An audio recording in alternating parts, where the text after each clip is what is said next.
Yeah, good evening, ladies and gentlemen. This is the European Strategy Dialogue for organizations or partners from 3 countries, which is the Leiden University from the Netherlands, Sorbonne IRISI from France, and in Germany it's the Friedrich-Naumann Foundation and Bonn University, the Center of Advanced Strategic and Integration Studies. So these are the 4 partners from 3 countries for the European Strategy Dialogue. We have had 4 events so far, 3 online and 1 live in Bonn some time ago. So today is our 5th edition, if you like. And as I just mentioned, 4 partners from 3 countries. We do have also today speakers from Germany, France, and the Netherlands. But on top of that, we also have a speaker from Ukraine and from Brussels. Our discussion today is about national security strategies, but we also put it in a context looking at the scene in Brussels. And without further ado, I would like to give the floor to our moderator tonight, which is Jeroen Dobber from the Friedrich-Naumann Foundation. Jeroen, over to you, and thank you for joining us on this edition of the European Strategy Dialogue. Thank you very much. Thank you very much, Dirk, for the introduction. Indeed, my name is Jeroen Dobber. I work for the Brussels office of the Friedrich-Naumann Foundation, and I'm in charge there of the Global Security Hub. So this is a topic that interests me a great deal, of course. And I'm very pleased to see that we have 5 speakers joining us this evening to discuss the topic, so we can cover it from many different angles. As Dirk already said, what we would like to talk about is our different European national security strategies. Of course, the Russian invasion of Ukraine has profoundly changed the European security landscape. And with this event, we want to look at the changes at the European level, but also on the different national levels, see how the invasion has changed the security analysis or the threat analysis in different countries, but also look ahead and see what goals, priorities, and actions should be taken to address the current challenges, and what kind of policies we should implement for that. So we'll do that by shortly starting asking for all the speakers for a brief first input. They will give a short introductory statement, and after that I will ask a few follow-up questions. In the meantime, for the participants who have called in, there's already a possibility to ask questions in the Q&A section. You should see that in the bar at the bottom of your screen. Please feel free to ask as many questions as you want, and I will try to get as many of them answered. And we'll try to start with that as soon as possible. The speakers that we invited to join us for this evening are Sébastien Lumet. He's the co-founder of the Brussels Institute for Geopolitics. Dr. Antje Nutsold. She's an adjunct professor at the University of Chemnitz and also an associate fellow of CASSIS at the University of Bonn. Julia Osmolovska. She's the director of GlobeSec Kiev and a senior fellow of their Ukraine program.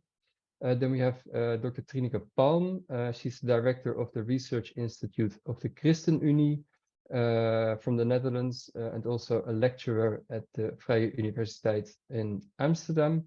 And last but not least, Eli Tenenbaum, the director of IFRI Security Studies Center. I will start with the country that has been, or representative of the country that has been most affected, of course, by the war, Ukraine.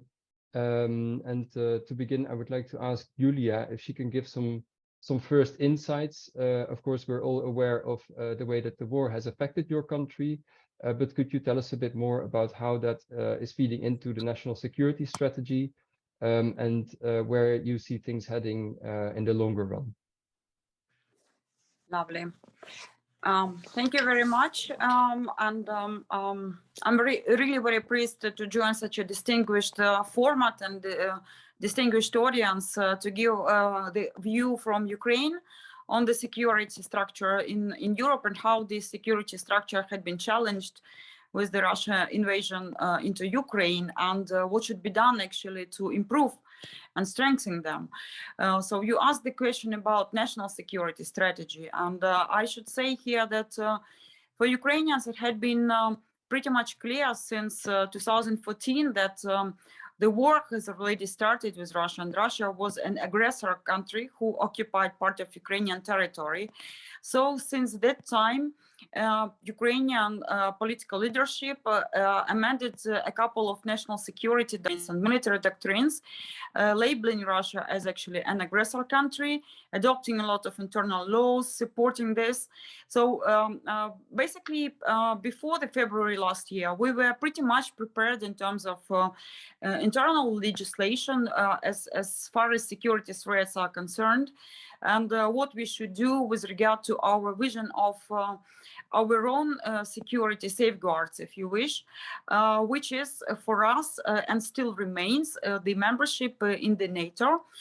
This had been fixed in our constitution and preamble even before the President Zelensky term by the former President Petro Poroshenko, and this actually fixed the irreversibility of this course, which caused a lot of discontent in Russia.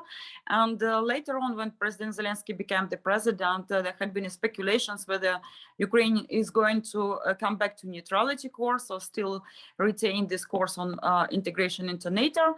And the answer always was like Ukraine officially applied for NATO membership and it didn't withdraw the application, and the constitution still has this provision fixed. Definitely with regard to the war in Ukraine since February last year, we saw we have been seeing qualitative changes in perception of threats by the society. Because if before that it was rather geopolitical orientation of the ruling elites with more devised opinion about the NATO membership in different regions of Ukraine, now we see a striking convergence of views that Ukraine should definitely seek its security guarantees within the NATO, and level of support to NATO membership right now in Ukraine is around 87%. And if we see the breakdown on the regions, we see the upward tendency to support the membership in NATO in eastern regions. So it means that this course ever further strengthened in Ukraine, and I could hardly see any sort of reversibility to it.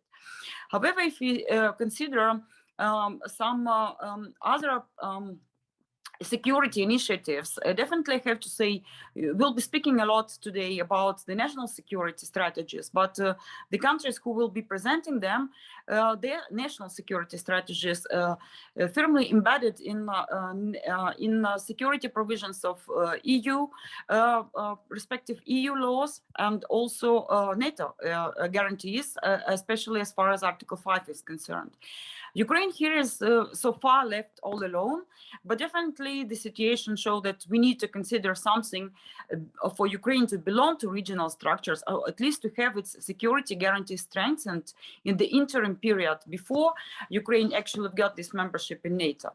So for this, Ukrainian political leadership came up with an initiative of Kiev Security Compact, which is not carelessly, but actually not very thoroughly named as security guarantees, because the very word guarantees created a confusion among our Western partners with regard to what Ukraine is seeking for them.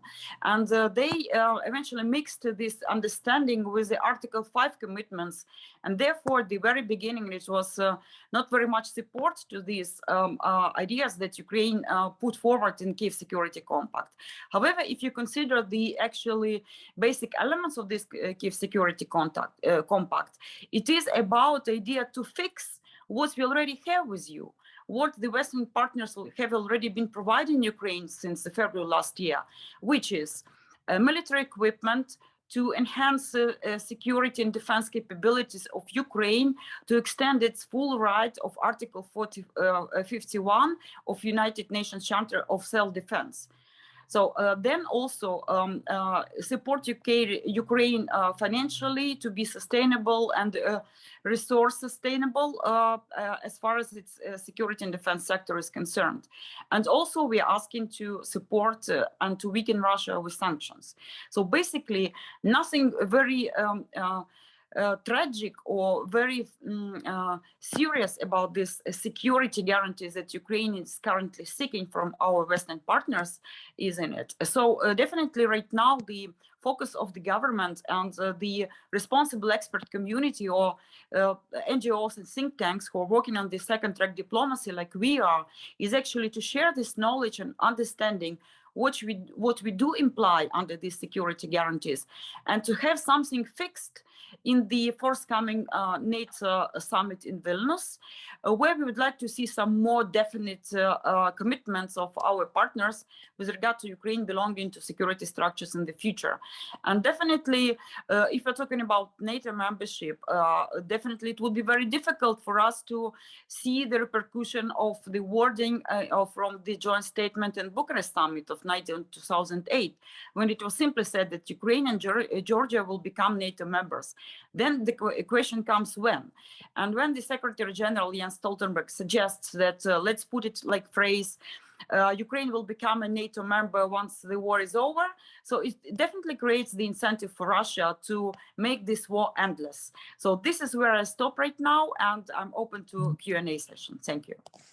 Okay, thank you very much for that. I think that's already very useful for the rest of the discussion. Also because with a lot of national security strategies, the developments that are happening in Ukraine will be taken into account, and I think that will be monitored very closely from different NATO member countries. So that's already a very useful starting point to for the discussion. Next up, I would like to invite Eli. Is he in the room already? Let me see. I haven't seen him yet on the screen. After that, we wanted to go to France first, because in France there's already been a security strategy in place for some time. We'll wait until Eli comes in. For now, we'll go straight away to Germany then, to Antje. Antje, could you tell us a bit more about, so in Germany, there's been a lengthy discussion now about the national security strategy, also about the National Security Council. The latest news I heard about it is that we could expect something this week. I don't know if there's anything published yet or in the hours before we start meeting. But it's been a difficult process so far, also with many different stakeholders involved. Could you give us a bit of an oversight into those discussions and where that is heading? Yes, thank you very much. I haven't seen any freshly published national security strategy in the media. Hopefully I haven't overlooked something. But so I wanted to talk about, focus on the process we have right now. Where do we stand? And what we've seen is that still against 1 year now, Germany's foreign and security policy is characterized by the buzzword of Zeitenwende, which was declared by the Chancellor Scholz last year, February, in the Bundestag. It was meant to be a course correction on German policy towards Russia, as well as especially its defense spendings. However, Zeitenwende has kind of morphed into a catch-all term for analysts and policymakers. The underlying global political analysis and practical implications drawn from it by the federal government should actually be found in the announced national security strategy. The coalition agreement of December 2021 announced a Nationale Sicherheitsstrategie, interestingly, a term translated literally from the US national security strategy during the first year of the new federal government. So it was actually due last December, delayed because of the Russia's war aggression against Ukraine, and it was supposed to be released last week before the Munich Security Conference. As we just found out, it's still not published. So I want to focus my input on 3 questions. First, why is the process so complicated? What changes and adaptations can we already be assessed? And what could the national security strategy look like? And even more important, what changes are needed in German foreign and security policy? So to the first question, why it is so complicated? It will be Germany's first ever national security strategy. We had white books from the Defense Ministry, policy declarations from the Foreign Ministry, but no comprehensive kind of overall security strategy, and not a comprehensive security strategy formulated in coordination between various ministries and the Chancellor's office. So it is a new process. And it also raises a fundamental question of power. Who determines Germany's foreign, Europe, and security policy? As we have heard, a text prepared by Baerbock's ministry was supposed to put on hold by the Chancellery and the Finance Ministry towards a consultation and coordination pause. Or, according to some rumors from the Greens, it was due to wounded pride of Scholz and Lindner because of Baerbock's popularity. So we will not know.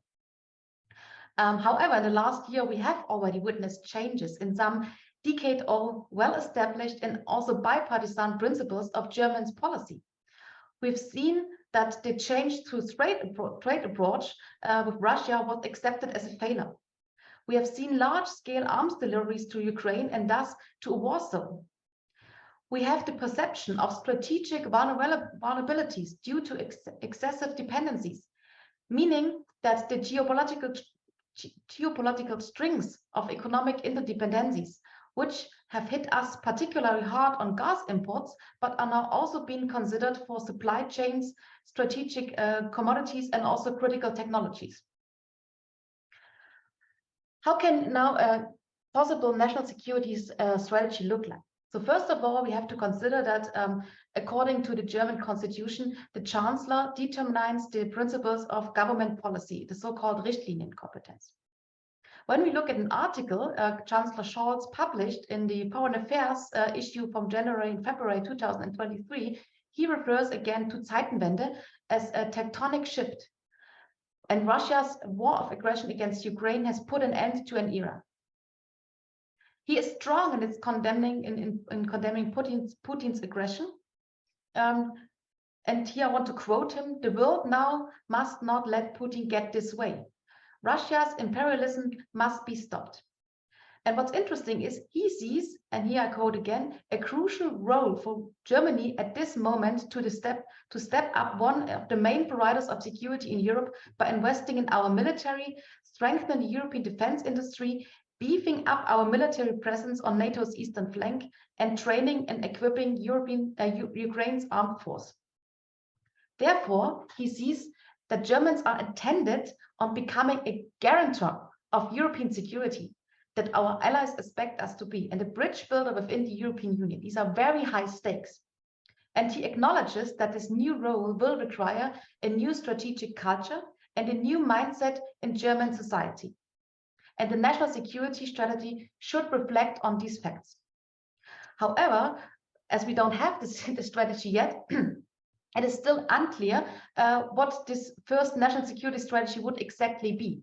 Is it a kind of foreign policy document? Would it be a real security strategy, or just a kind of a foundational document with practical implications? As our partners will be curious about the national security strategy too, as they had initial hopes that we see in Europe that Germany would take on now this leadership role also in defense issues, not only in economic issues. However, these hopes are already appears to be fading. The government is risks losing sight of the necessary changes, as we already have discussions in Germany about the high of the defense spending with regard to the 100 billion special fund, with regard to the 2% goal of NATO. The Zeitenwende risks losing momentum, and Berlin risks losing credibility in Europe. So we will see how this will look like, and if defense, I will finish with a question for the discussion. If the German, not only the national security strategy, but also if the German security policy is again already one step behind or not.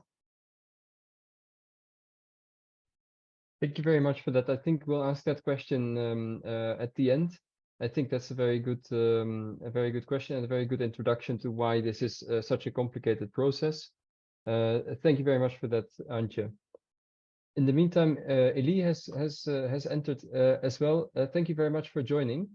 Could you give us straight away, fresh in the meeting, could you give us your take on what has changed in France since the Russian invasion of Ukraine, and how that has been reflected in discussions about the national security strategy? Sure, thank you. And before all, please accept all my apologies for connecting a bit late. I was encountering some technical issues anyway.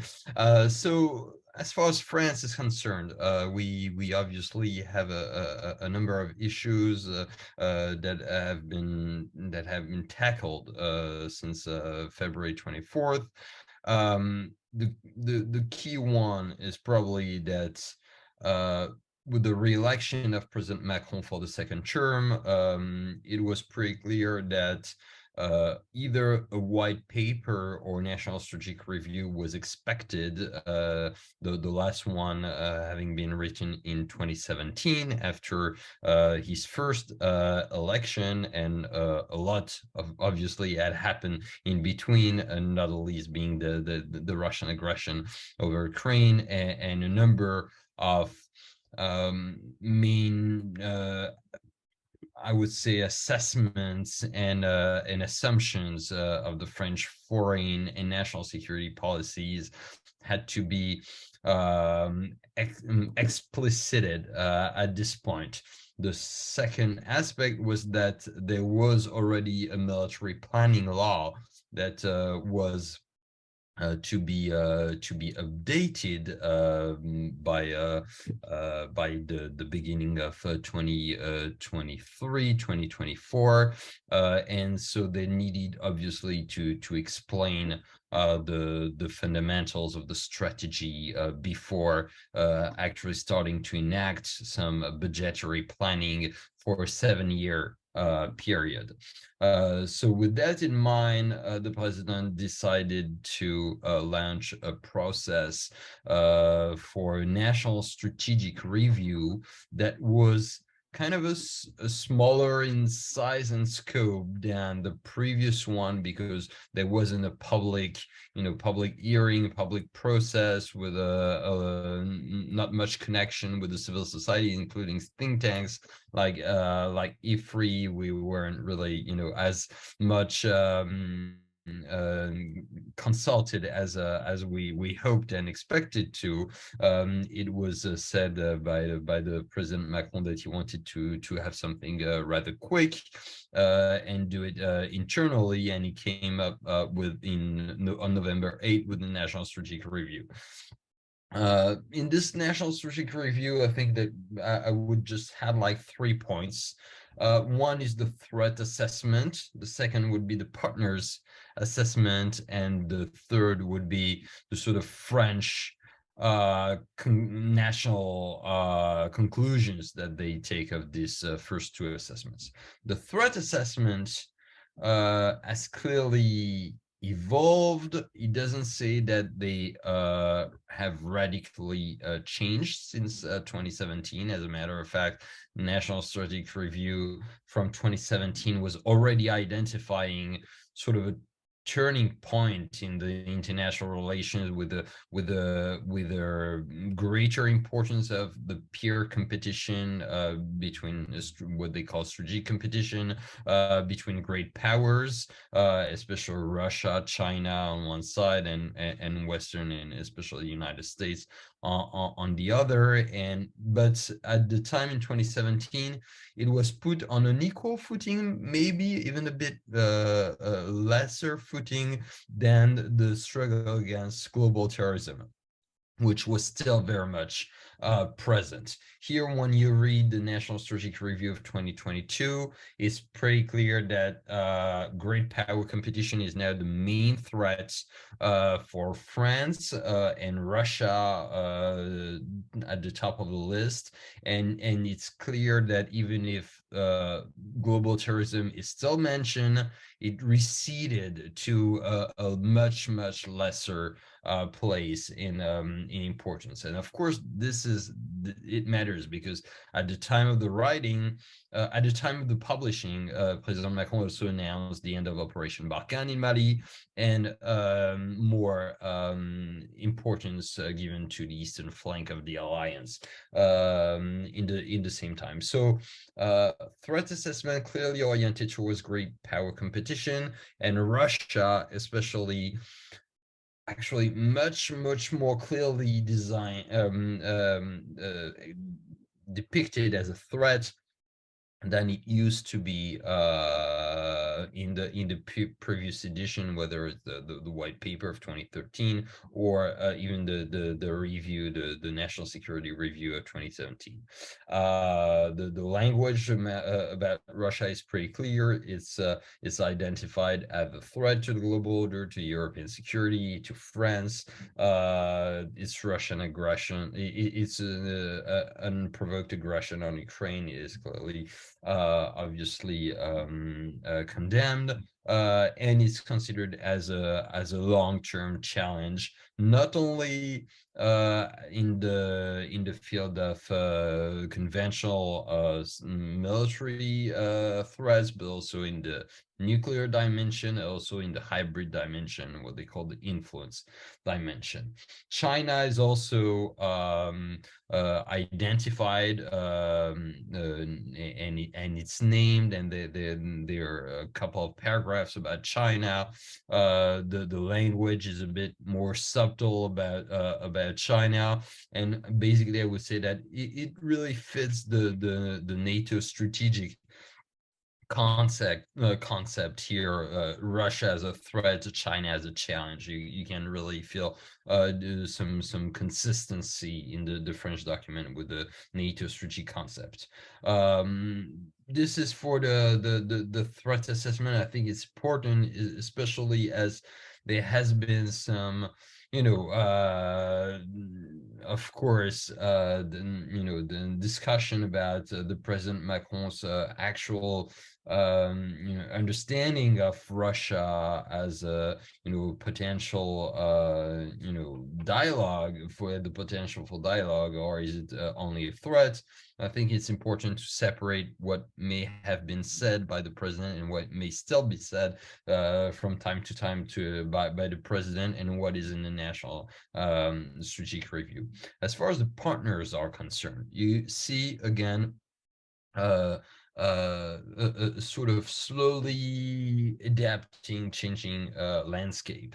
The European dimension of the key partnerships and alliance is something that has been systematically stressed by the French documents and national security strategies over the previous decades, at least since 1994 white paper, and it's still present there. Still, I would say that there is probably less of an emphasis on the notion of a European strategic autonomy that was really the key word of the 2017 document. It's still mentioned as an ultimate goal for France, and but it's used in a much more cautious and nuanced way. It looks like France has finally understood that a lot of European partners were not necessarily at ease with the notion of the European strategic autonomy, not necessarily in agreement with all its consequences.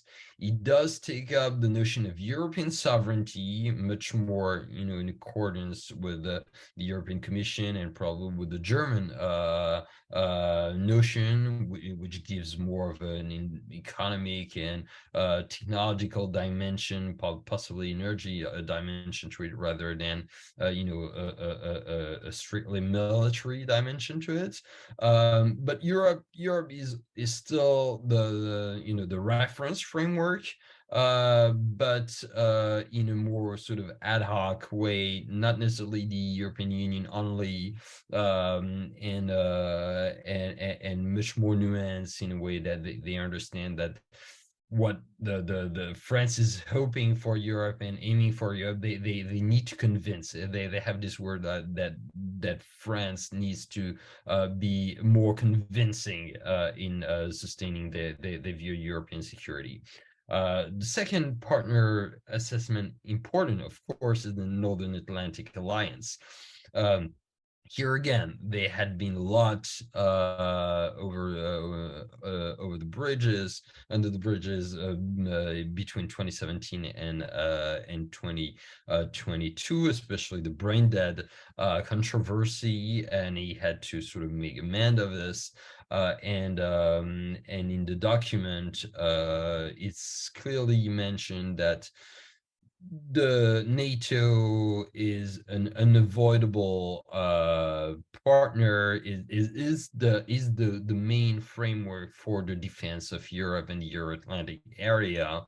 And interestingly, in the key objectives, the strategic objectives mentioned at the end of the document, they mentioned that France needs to be a model ally in within NATO, and it's not listed as something which is obvious, as it is often portrayed by the French diplomacy, but as an objective, as a strategic objective. So it means that we're not there yet. We're not there a model ally, and we need to be. We hope to be, and we make this objective that we want to be so. Apart from so these two elements, of course, then you have the United States, and here you may have some room for disagreement, possibly, especially with the Eastern partners and allies in Europe.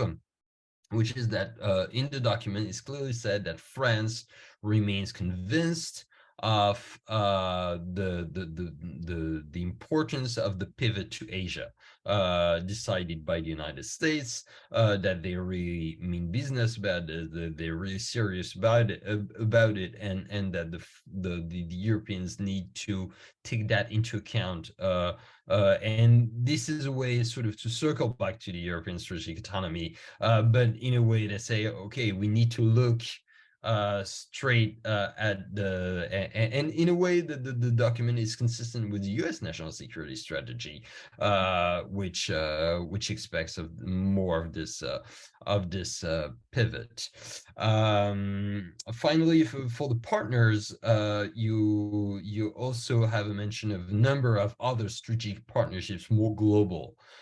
India is obviously mentioned as a strategic partner, and there's a strategic partnership that has been signed between France and India, and is clearly identified as a key partners.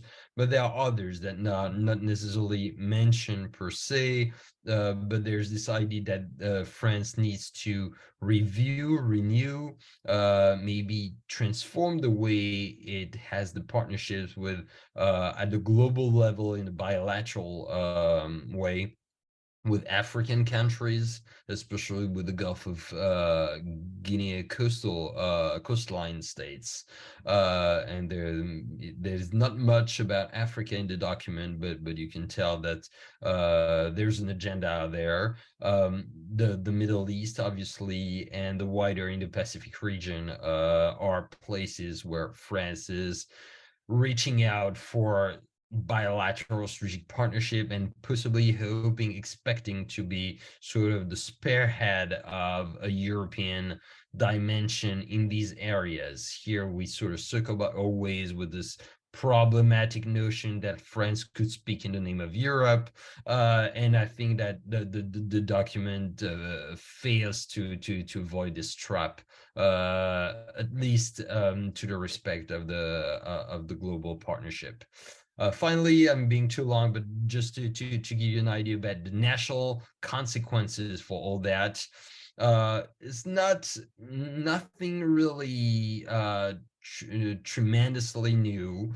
France is doubling down on the 5 strategic concept, the 5 strict functions that he thinks that is the mission of, especially of the armed forces, but not only, which are deterrence,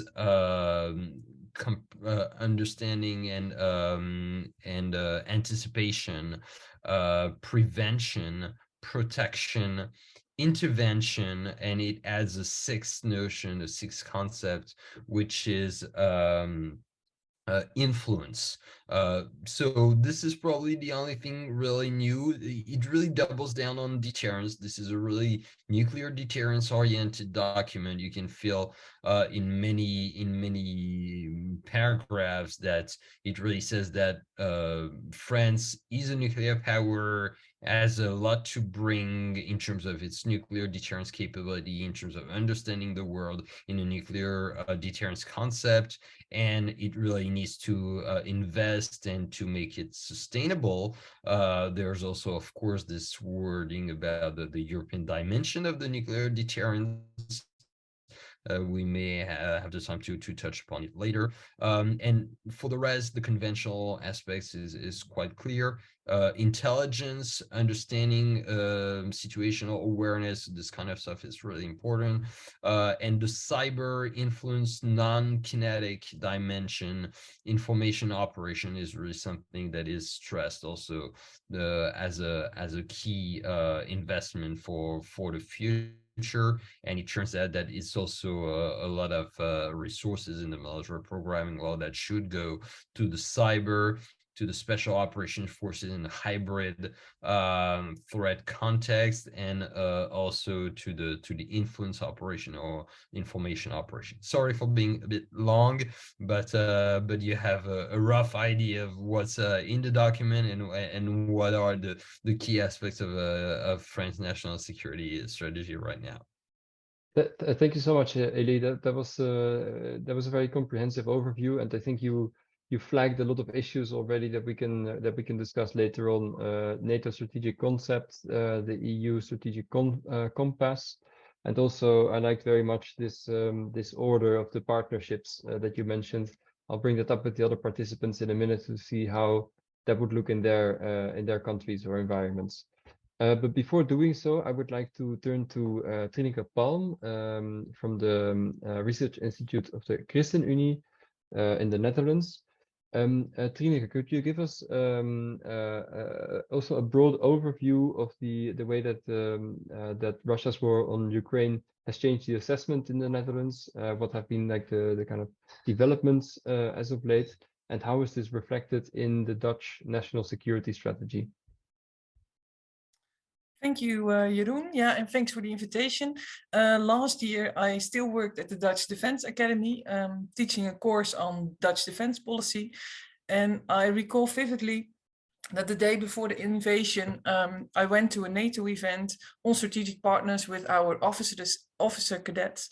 And let me take the opportunity to first underline the importance when we think about strategy and analyzing strategy, developing strategy, and it's so important that we have defense academies and civilian universities who teach our future leaders to critically assess our security situations.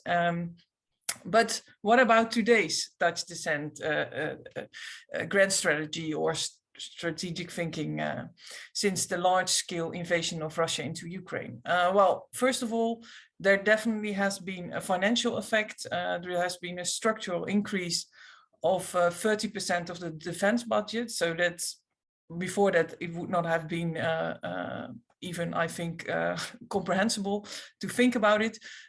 So we're at the 2% norm for now, but this is not something, or some parties in parliament would like to go further to turn the NATO norm into law, because we have had decades of very large reductions of the defense budget, so to prevent that. But there's not yet a majority for that, so it may change, of course, in the future. But the debate about this NATO norm, turning this into law, was after the invasion and didn't get a majority then. And I definitely don't want to engage in bashing the Netherlands in this context, but I think in terms of strategy, we still have some way to go. Isabelle Duivenstein, a professor at Leiden University, referred to the Netherlands as being strategic illiterate. And perhaps that's a bit too bold and doesn't do justice to a lot of things that are happening, and a lot of brilliant people working on defense and security stuff. But I think the connection between ends, ways, and means is definitely something that we're struggling with in the Netherlands. And to that, I'd like to make three first comments. The first one is that Dutch strategic thinking is very fragmented. To illustrate, we've got an integrated foreign and security strategy from Foreign Affairs. We've got a national security strategy from Home Affairs, a defense vision / white paper for defense from the Defense Ministry. And these are quite separate efforts. For example, in one of the first versions, the defense white paper, for example, did not really refer to the other existing strategies. So it's not only in terms of departments that it's separate, but also in terms of communication that seems to be limited at some points. And I think what is interesting compared to the other countries is that the Netherlands didn't have a National Security Council for a long time. So in last November, we only had the first meeting talking about economic security and resilience. It's headed by the PM, and it's a kind of sub-council to the Ministerial Council. Interestingly, the Minister of Infrastructure is not incorporated. So when we're talking about critical infrastructure, you may have imagined to invite the Minister of Infrastructure as well, but she's not included. It is not to say that there is nothing present for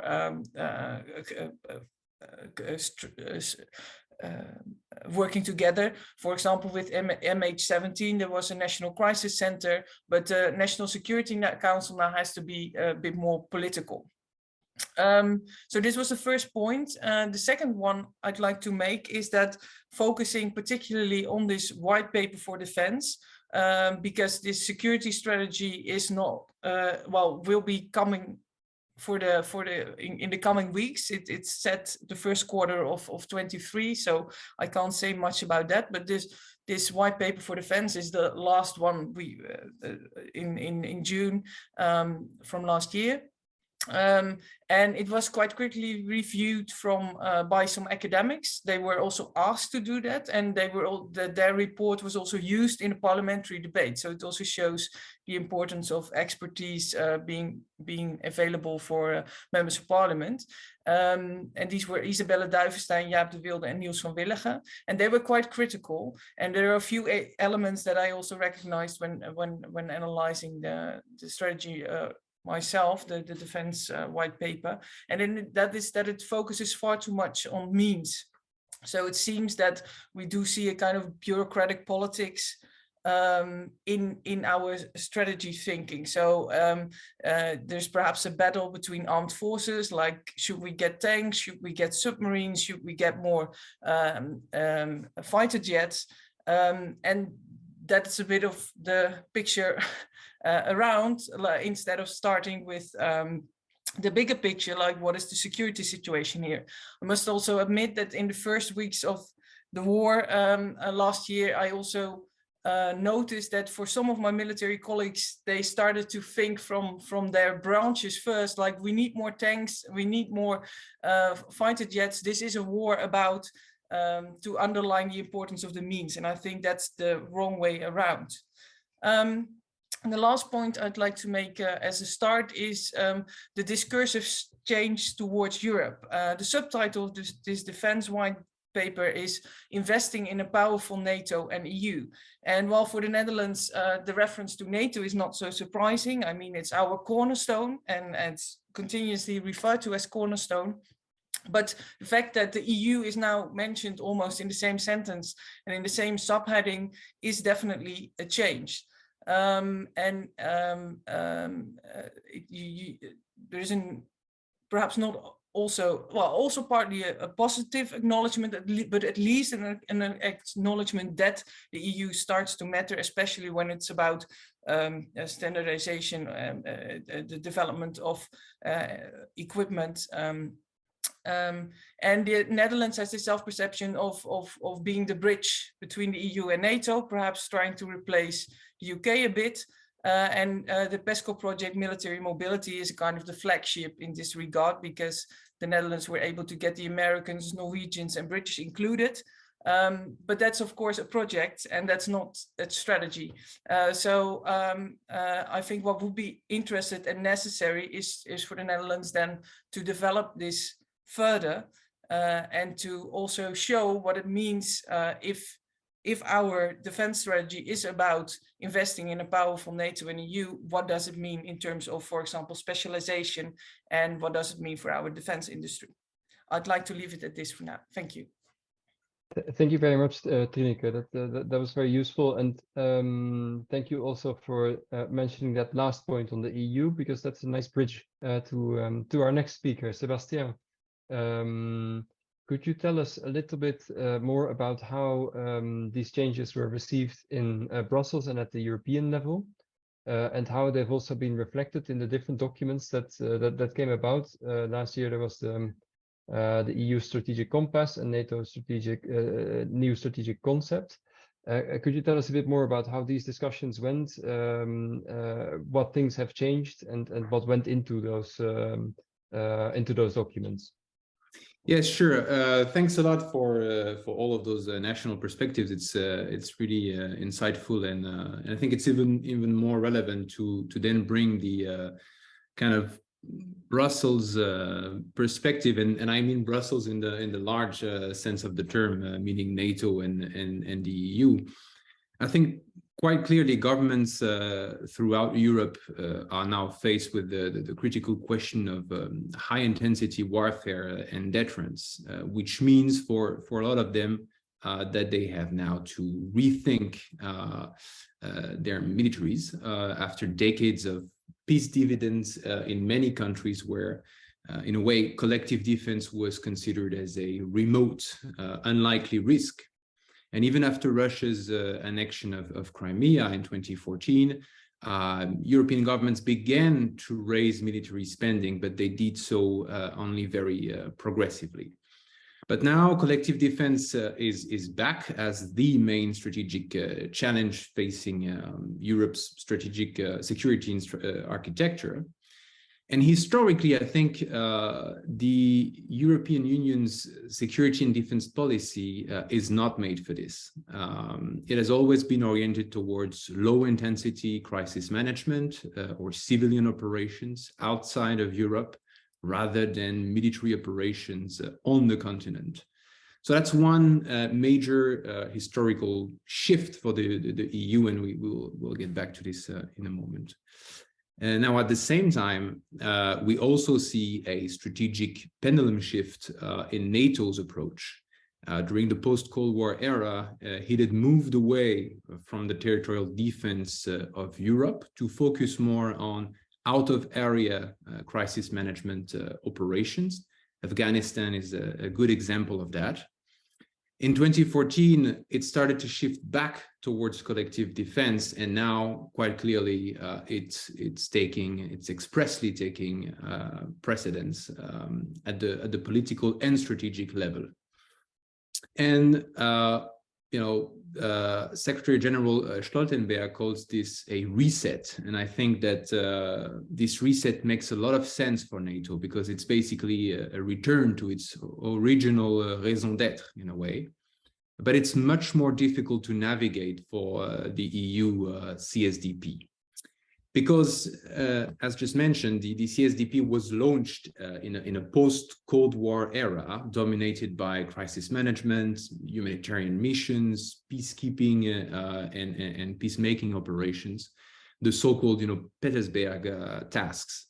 And in today's environment, security environment, this kind of low-intensity operations will recede in terms of priority. Now, the strategic compass, which was indeed mentioned earlier by Elie, and you have just mentioned, Jeroen, It's a very important document. It's in many ways it's a great document. It's the first document of its kind. It acts as a sort of defense strategy for the whole of the EU. It's been endorsed by at the level of heads of states and governments. So it's an important piece of work.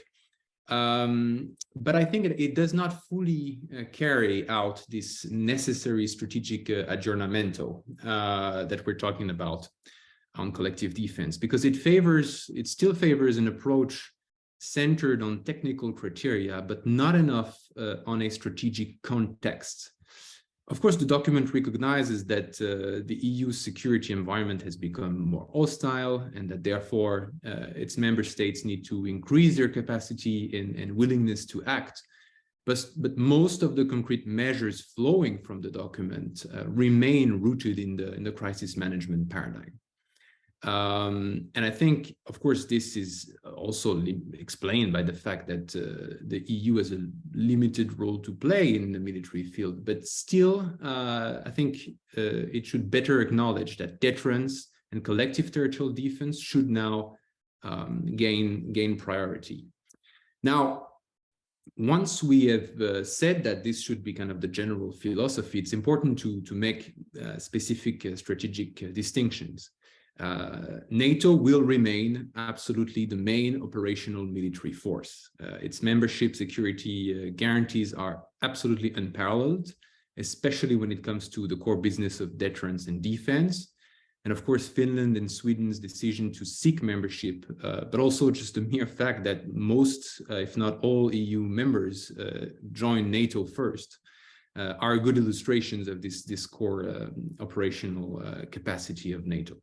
And of course, besides, it has a multinational command and control structure. It has highly developed processes for defense and force planning. It has prepositioned forces and assets in Europe, and it includes the EU and the UK as two major nuclear deterrence guarantees in the alliance.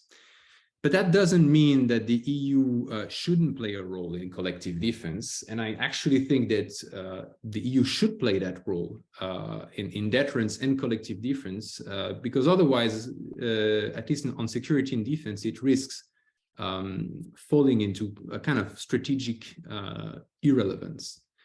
And therefore, once we've said that, I think it's important to see that EU-NATO relations should be, in a way, restructured, rethought along kind of a clearer division of labor in this regard, where you have NATO as the main driver for operational deterrence and planning processes, and then you have the EU as an enabler and provider of resources, through EU initiatives on technological innovation, capability, military development, arms procurement, and the such. Because EU tools are very useful for NATO operations.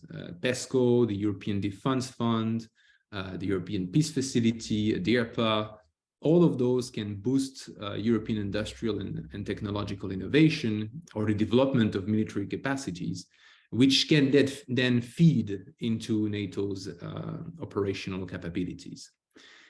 So I think in a nutshell, to kind of find its position and redefine, in a way, its strategic purpose when it comes to security and defense, the EU should kind of, can adopt a set of key trajectories that is setting up its activities to actually counter hybrid threats and hostile actions that would remain below the threshold of collective defense. So we're talking here about disinformation, cyber defense, these kind of things, all harmful and destabilizing actions which do not involve the open use of force. Second, it should continue its efforts to enhance military mobility across Europe, because in the current context, responding to a sort of collective defense contingency in the east of Europe would necessitate more permanent stationing of troops there. So that's a very important aspect. And then third, it should in a way ensure that EU defense industry initiatives that are launched are geared towards meeting the capability needs associated with collective defense. So we're talking about technologically advanced weapons, the manufacturing base to be able to produce them quickly and cheaply, the ability to stock those weapons properly, and all of that. And this is actually an issue that was raised for conventional weapons by Josep Borrell at the Munich Security Conference, where he argued that the EU had to find a way to dramatically speed up the provision of ammunition to Ukraine. So I think those are kind of in a nutshell the strategic elements that I wanted to talk about. We could go into more details, for example, on defense innovation and why the EU here at the European level, there's a kind of interinstitutional struggle to clearly move forward on defense innovation, although it is a very critical aspect that should be developed. And of course, it could be said, but maybe we can come back to that afterwards, that the EU has proven its ability to adapt quite quickly in the current context, and that's something to be praised. But basically, in a nutshell, what I would say for the future EU CSDP is that geopolitical maturity for the EU is kind of a matter of what is your impact on the ground and how quickly you can adapt your strategic capacity to specific contexts. And so that's the main challenge today, I would say, in the Brussels landscape. Thank you very much. Interesting to hear also with maturity. It reminded me of this, what Tineke said before about illiteracy in the Netherlands. That's interesting terminology to think about maturity and literacy. But we'll leave that for later. Thank you for that summary. That brought it together really nicely, I think. What I will do now, we have quite a lot of questions that came in already. And as I promised in the beginning, I would like to make sure we answer as many of them as possible. So I'll just jump right in with the questions. I might give it a bit of a spin and then ask it to some of the speakers, maybe not to everyone at the same time, because then we have long rounds of answers again. But I'll try to find out who might be most relevant for each question. First, there's a quite a broad one, but I think it's an interesting question. Could you elaborate on national strategy versus EU security strategy? I think if I can kind of interpret that a little or give that a bit of a twist, what we can see, Sébastien, also what you said with the strategic concept and the strategic compass, that the kind of priorities are quite alike. There's some kind of I think there's also cross-referencing in the document. What I think would be interesting to hear a bit more about is how that is also reflected on a national level. So to what extent do European or transatlantic interests play a part in national security discussions, if at all? I'll start with Antje. Could you talk a bit, or could you say in the discussions in Germany, is that at all a factor, or is it a purely domestic discussion there? Security discussions are always problematic in Germany. We don't have a broad security discussion. It's more of the community which is discussing the security issues. It's not broadly discussed in the public. However, when we have these different levels, we have like the transatlantic level of NATO, we have the European level of the EU strategic compass. I would say that as we have now the national security strategy after both of these new documents, where Germany was taking part incorporated, so they have to reflect also on the national security level. We always have to take into account that a strategy on a European level is a kind of compromise between these 27 or NATO of all the members. So we have different priorities which are brought together on the broader, on the bigger level, on the EU level, on the NATO level. And for the national strategy, you have the possibility to have setting other priorities in this regard. What we've seen with Elie talking about the French strategy, for example, where we already have the French strategy. However, what we already have seen in the article from Charles, and also in every time in German strategies, Germany is always focusing on the multilateral level. So we will never do anything outside the multilateral level.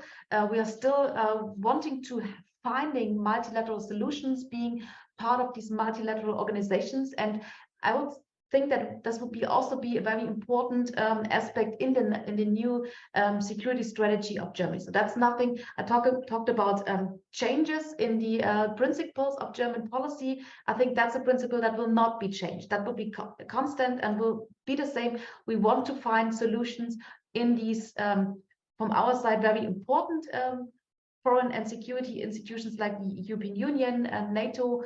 There's also reference to the United Nations in German policy. So these multilateral institutions will stay relevant and will stay important for German foreign and security policy as focus points for the policy.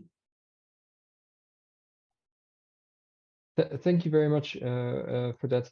Trineke, could you give us an insight in how in the Netherlands how European or transatlantic interests play a role in the discussions there?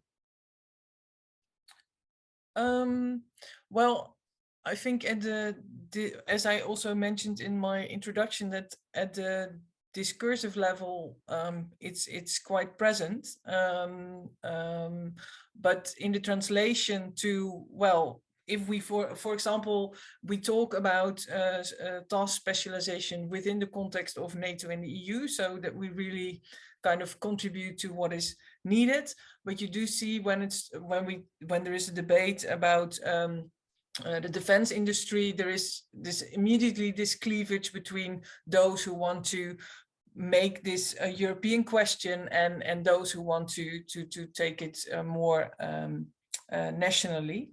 So I, in that respect, I do think that there is a bit of a mismatch perhaps sometimes between the talk and what we do.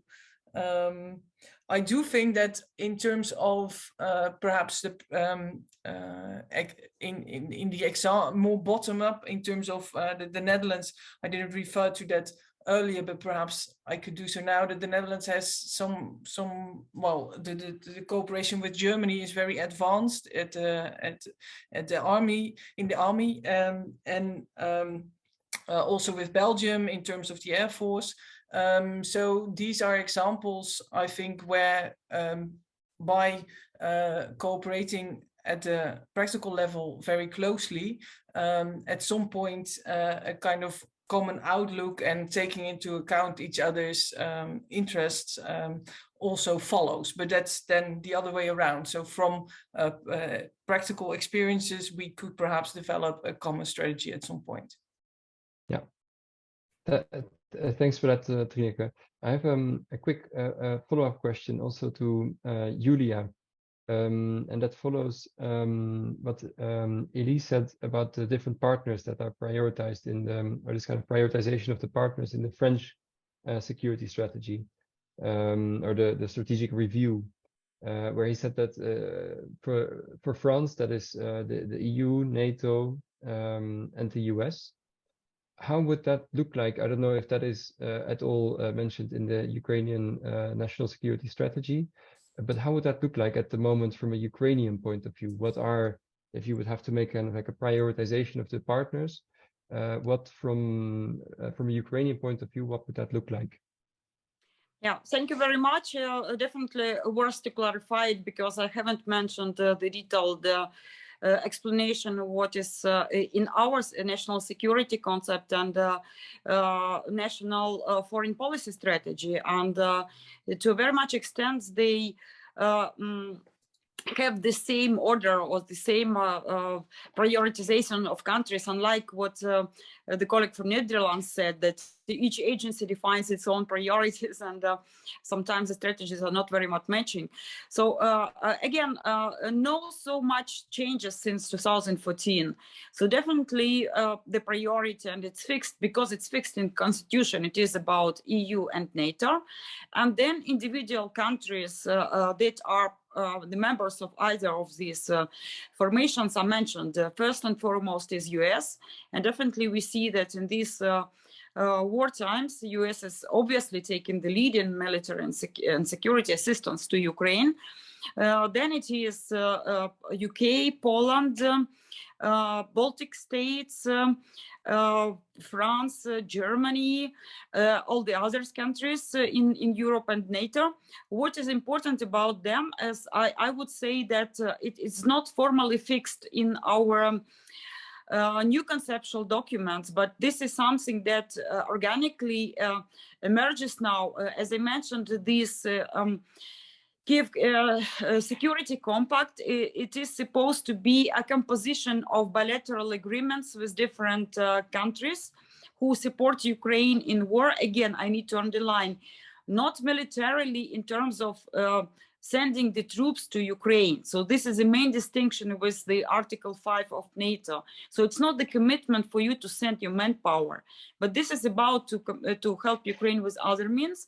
And on that, the guarantee states, as Ukraine call it, there had been a selection of countries which mostly comprise of this quad group, like UK, Germany, France, and the US.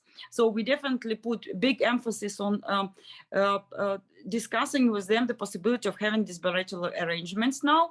And then all the countries which are proved to be big supporters of Ukraine in these times of aggression, like Baltic states, Poland, definitely Netherlands, definitely Denmark, all the countries who are committing to help Ukraine. And I have to mention here that in this range, we can consider 54 countries who are the members of Rammstein format. Then it is interesting element about China. I just touch upon this briefly because China is not considered as a strategic partner in terms of security, but it is considered as a main trading partner because of the overall turnout of the goods that are traded between Ukraine and China individually. So are the biggest. China is the biggest trading partner. But if we take into account EU as a bloc, so definitely this is our main partner. And at some point in the past, there were difficulties with regard whether Ukrainians would like to go further and to extend this trade and economic ties on more sensitive goods of dual use with China. You know, probably a lot of these issues about motor siege and sending technology, transferring technologies, or letting Chinese invest in Ukrainian high sensitive and defense sector. So now the issue is solved. Our Minister of Foreign Affairs was very explicit before the war. He said that on all this strategic cooperation, which includes sensitive defense technologies, for Ukraine, the only partners are Western partners. And with China, we only have good relations in trade. So I hope I answered your questions. Thank you. Yes, thank you very much. That was really good to know. I think it's also important to know how this is viewed from the Ukrainian side, because in a lot of discussions in European countries, that is, of course, an important, Russia's war on Ukraine is an important factor, but it's important to see also from a partner country like Ukraine how things are viewed there. So thank you very much for that. I'll go back to the Q&A questions. And I see there's one question, or there are actually two questions for Elie here. I'll ask the second one, and if we have more time, we can still do the first one.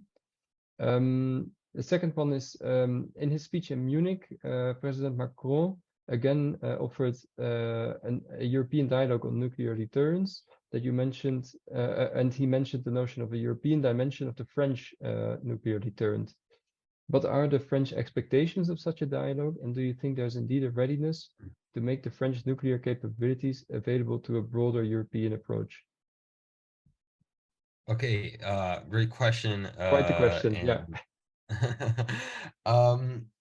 First, I think it's important to keep in mind that this is consistent actually with a number of statements by President Macron, and actually not that divergent from his own predecessors, but in his speech on nuclear deterrence on February 2020, he already mentioned this European dimension of the French nuclear deterrence, and already inviting other European countries to come participate, to exercise and and sort of learn and exchange in a dialogue about the role of French nuclear deterrence. To understand that, I think first it's important to understand what it is not. It is not a French proposal for a nuclear umbrella on all Europe that would be sort of competitive, that was competing with the US approach. The French nuclear arsenal is not designed for extended deterrence as the US arsenal is. We have this sort of minimum stockpile understanding to say that the French nuclear deterrence is only designed to deter states from attacking to the French vital interests. Now, there's always been an ambiguity on the perimeter of these French vital interests. What are these? Are they only the French metropolitan territory? As this, are they including the French overseas territories? Are they including French allies and partners? By saying that, and there's no other French nuclear doctrine but the wording of the president of the Republic. So what he says always is a bit cryptic, but it is the only doctrine we have, and there's always this degree of ambiguity, volunteer ambiguity, because the ambiguity is by design is meant to create a more to complexify the calculation of any adversary, to say, okay, maybe I'm not so sure this would be understood by the French as vital interest, and so maybe I won't take the risk of going into this escalation to nuclear deterrence. What he says is that it sort of creates a bit less ambiguity, says that any adversary shouldn't get it wrong. There is a European dimension to the French definition of nuclear of the vital interest. So it's not a proposal to share the button with other Europeans. There will always be one finger on the button. It is the French president's button for the French nuclear deterrent, but it's just a way of saying, okay, there's a European dimension to this.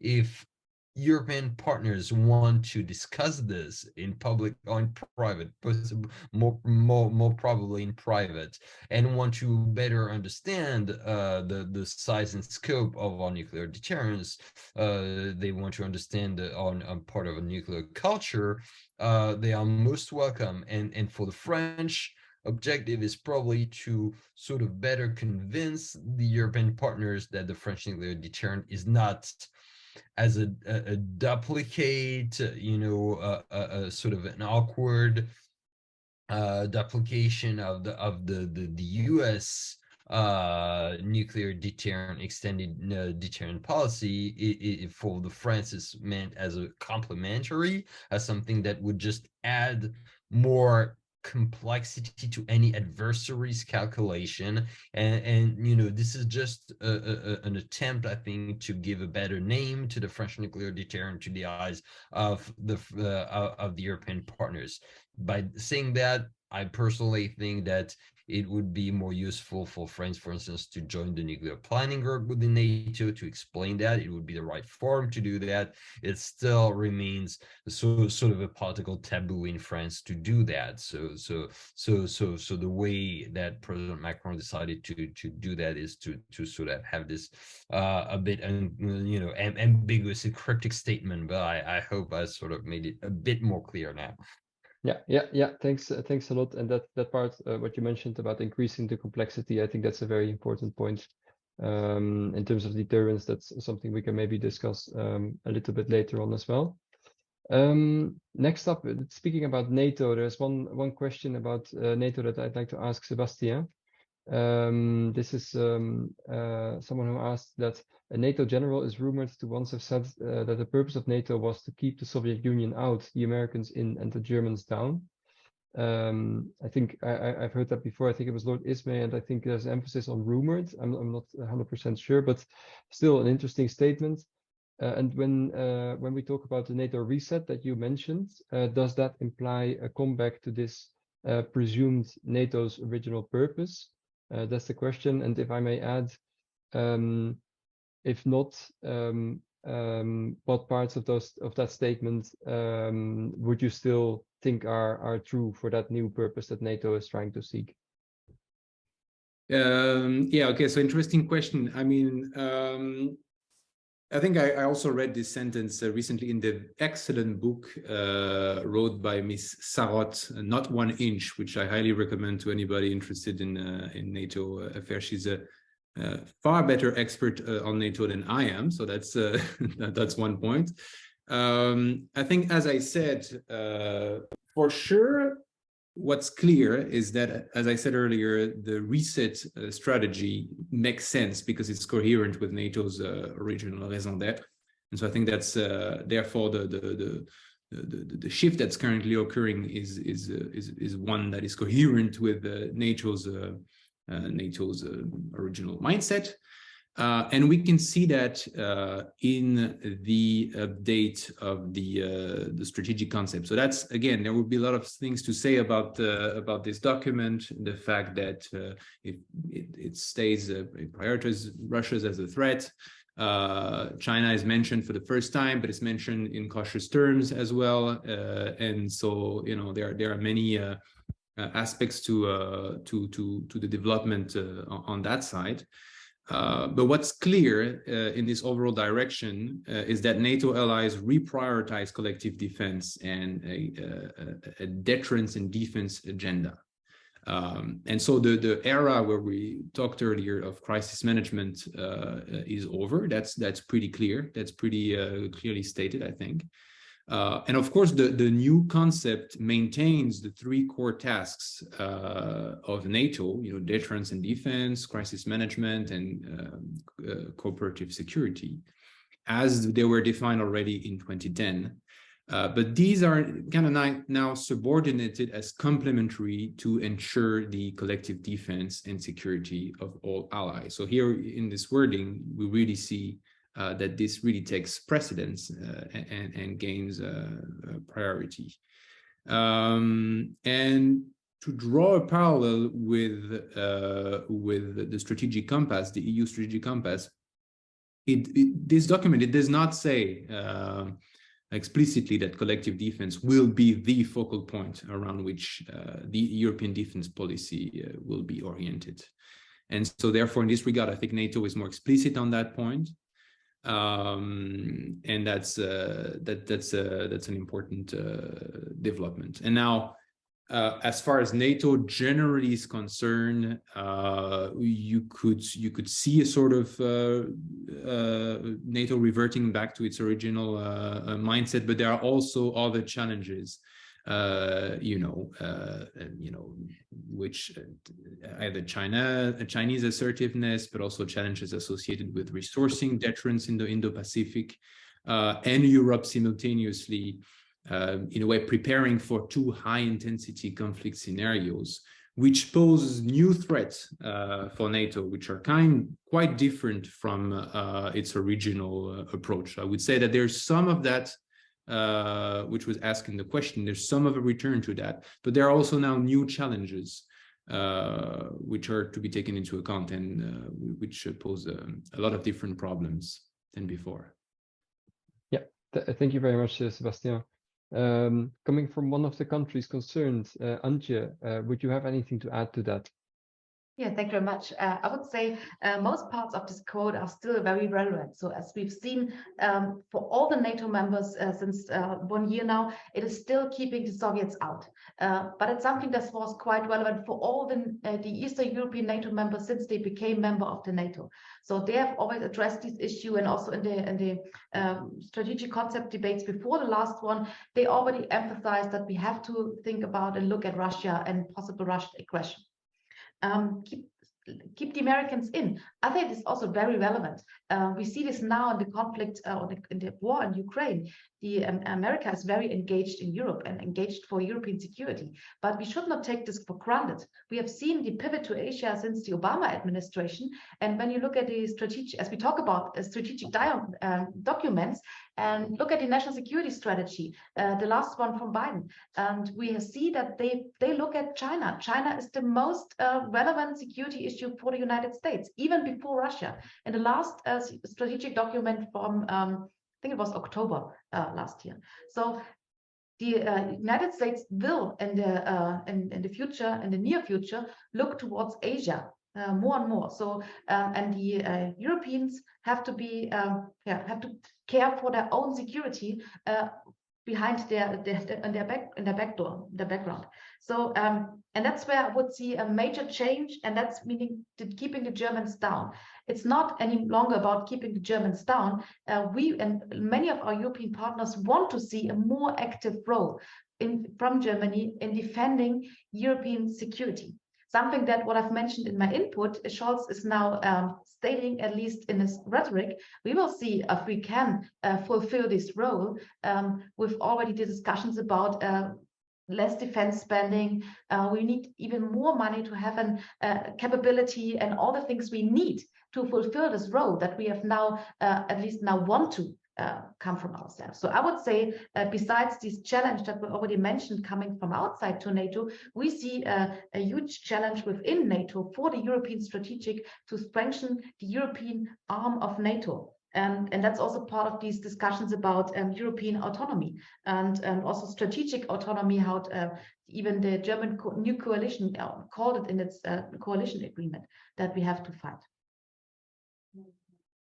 Yeah, that discussion has kind of gone to the background a bit, but I think it's a matter of time before that will come back again, the strategic autonomy question. Thank you very much for that addition. Staying with NATO, there's one more question for Julia, and it's about NATO accession of Ukraine. Question is, do you expect that for the access to NATO, Ukraine could obtain the consent of all the bloc's members while still at war with Russia? If I could rephrase it a little, I would ask, what are the expectations in Ukraine regarding NATO accession while at war, but also after the war?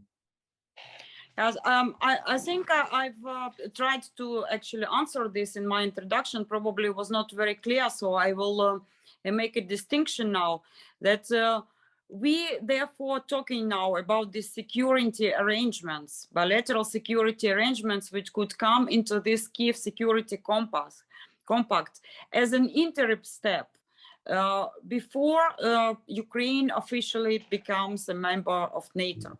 And definitely we are already in talks and in arrangements, in discussions and diplomatic consultations with our partners with regard to these security arrangements. And therefore, we would like to see something more explicit on these security arrangements coming out of this NATO summit in Vilnius, at least in joint statement. This doesn't mean that we replace our work, long-term strategic work on the membership in NATO. And for this, I would definitely, because Ukraine has a very strong case here with a lot of advantages to bring into NATO with its capacities. It had been exposed during this first year or four, and hopefully the last year or four. And I strongly recommend you to refer to one of our recent documents done by GlobSec international team led by Nico Lange, the former chief of staff of Minister of Defense of Germany, where he did lessons learned from Ukraine, what NATO members should take as a good example, good experience from Ukraine. And more than 10 teams mentioned there, and more than 50 recommendations, policy recommendations for NATO member states are in there. So just to answer your question, we understand the constraints with regard to political assessment and willingness actually to get your self-commitment for Ukraine's membership in NATO for different member states. This is quite clear and obvious because we understand that security perception and threats coming from Russia are different for different countries. Therefore, I would also like to put this question to my co-panelists with regard to what is in your national doctrines? Who placed first as a threat, Russia or China? It would be very interesting to listen to. But it doesn't mean that we are not doing this work right now, because similar work has been done with the EU member states, and we had been working with them constantly until we've got this candidate status, and now we are working on get this consensus with regard to open official negotiations on accession. So we understand these political constraints, and we are working both on the level of Ukraine-NATO framework dialogue, and also bilaterally with each of the NATO member states. But on the other hand, we don't want to actually push too much our Western partners. Therefore, in these security arrangements, we deliberately state that this is not about you committing, like under Article 5, to send your troops to fight in Ukraine. So we definitely, with very due respect to our members, to our partners in NATO countries. Thank you. Thank you very much for that clarification, and I think that's indeed an important nuance to add to the discussion. I'm looking at the time, and I see that we have only 5 minutes left. That went really fast. I'd like to bring up one more question that is in the Q&A section, which is, or it's actually a blend of different questions, but I'll just read out one, which is kind of a rhetorical question. Don't you think that there is a necessity to go beyond a national perspective to European security perspective? Following on that question, I would like to ask if everyone in less than a minute can still give a quick reflection on why we actually still have these national security strategies when security interests are so closely tied with European security interests. Is that still of use? Yeah, and what exactly is that specific use? Let me see, Trineke, could you, I haven't called on you for a while. Could you give us a quick reflection, really short, why is there still a need for a Dutch national security strategy? Well, very short, I think the Caribbean, for example. So, yeah, let's leave it at that. Specific Dutch security interests that no other European country has. Can be the provider for. Yeah, okay. Along with the French, we're working together. Of course, yeah. Elie, would that be your answer as well? No, this is a great question, but the problem obviously is that which organization, which body could represent European security, and just the question that we had the whole seminar about NATO versus EU, who should do what, what is the rightful arena for discussing collective security, collective defense, is unclear. And there are some countries, and countries are sovereign. Some countries would be more confident in trusting the EU with this. Others would be rather interested in trusting NATO with this, and certainly a number of countries wouldn't trust neither,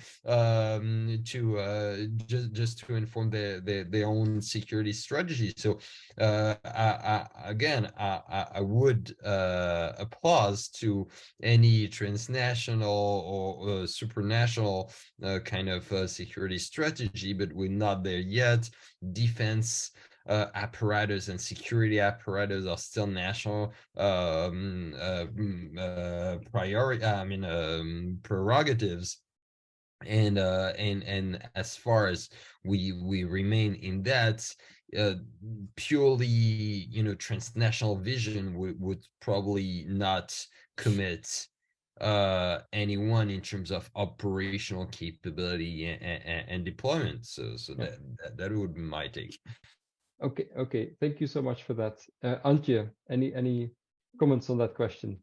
I would say about something that's very hard always for us, for Germans, is we have to define our own national interests first, that we know which interests we want to defend also on the European level. So I think that's something where it still makes sense to come from a national perspective and then finding a compromise on the European level. And we have seen that from the Western European perspective, we have forgot to worry about Russia in the last decade, and the Eastern European partners won't be aware of Russia. So sometimes it makes sense to have your own national perspective, and bringing these different national perspectives in the European Union and on a European level together, and then finding a compromise. So it still makes sense to also define your own national interests. We should do in Germany. Yeah. Thank you so much, Sébastien. Is that something? Can you agree with that? How is that seen from the European level? Yeah, no, I fully agree with the colleagues. I think it's very important to have national security strategies. They bring, the different forces, the different strength and expertise that countries have in terms of defense and security, because they have, as was just highlighted, a different. They bring something different to the table, all of them. The important step then is to be able to coordinate all of that and create synergies. And so that's why the strategic compass was a positive step, because it was the first attempt to actually do that. And that's praiseworthy. But now we need indeed to go towards more synergies. And defense innovation is a good example of that, because everybody agrees that it's critical and that all stakeholders say that it has to be furthered. But then nobody agrees on which, how to channel the funds, how much should be allocated, with which instrument, etc. So it's perfectly fine to have different national strategies. It's actually a plus, in my opinion, a definitive plus. But more synergies is definitely something to be space needs to be found for that. Yeah. Thank you so much for that. Maybe as a very last point about the synergies, I mean, I think the priorities in all the national security strategies and also the European one are clear. Julia, do you have the feeling that the Ukrainian cause is reflected enough in these discussions?